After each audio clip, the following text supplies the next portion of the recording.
There was something so unique about Super Saiyan 4 that really stood out to me. Now, I know a lot of people don't really like Dragon Ball GT. A lot of people hate GT because of just the fact that it seemed like it really threw away ideas of what Dragon Ball and Dragon Ball Z.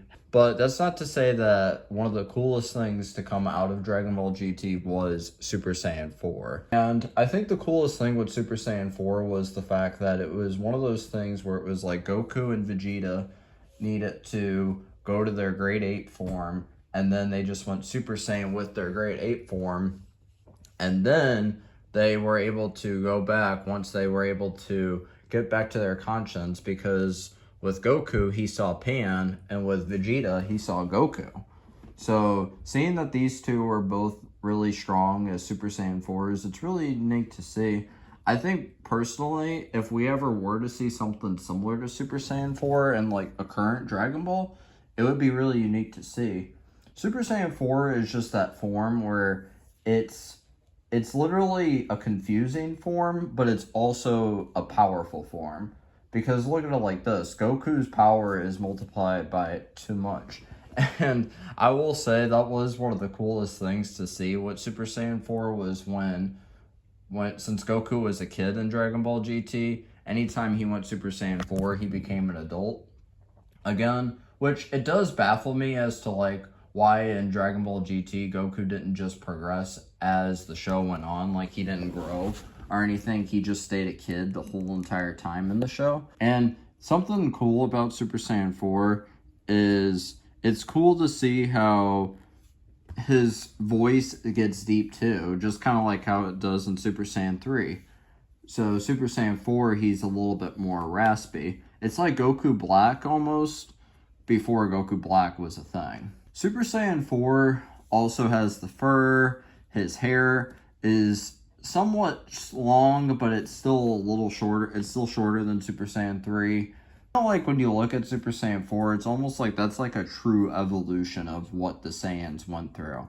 I feel like that should have been the true Super Saiyan God transformation. Super Saiyan Blue and Super Saiyan God, they're unique for what they are, but the thing is those forms, like, aesthetically, they don't really look that much different than a normal Goku or base form Vegeta or Super Saiyan Goku and Super Saiyan Vegeta. They're just really color swaps. That's really what the only problem I only have with the God forms is they're not really big forms, like they don't really change the appearance of what Goku or Vegeta look like. They just change their hair instead of it being blonde in this case.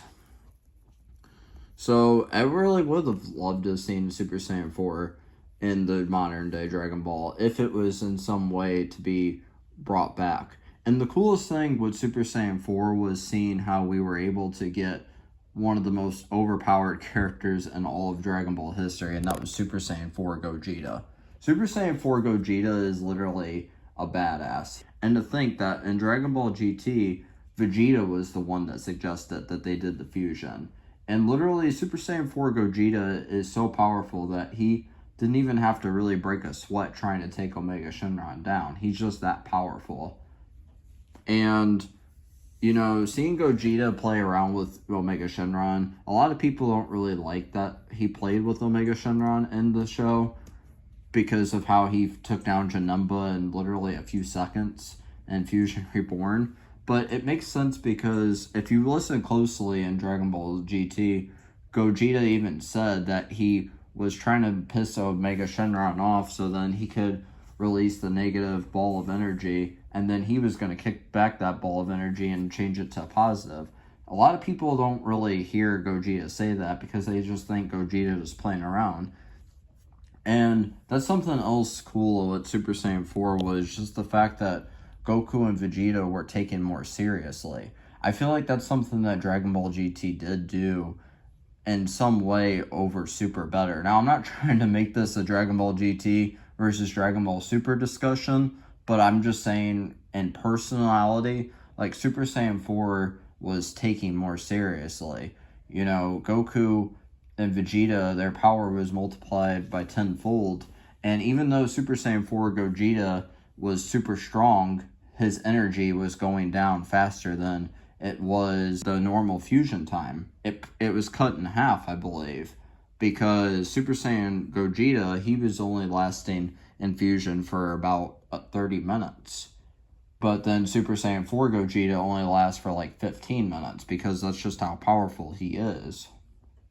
And Super Saiyan 4 it just brings a lot to the table. And also, it's really cool how we got to see Super Saiyan 4 Goku's like 10 times Kamehameha. A lot of people say that Vegeta cheated to get Super Saiyan 4, which really, if you think about it, he didn't really cheat because Goku kind of did the same thing. Because literally, he got his tail pulled out, and he got it pulled by the Kais, whereas Vegeta, he used tech to become Super Saiyan 4, which really, if we're being real honest here, in the Saiyan saga, Vegeta used the artificial Blitz waves to become a great ape.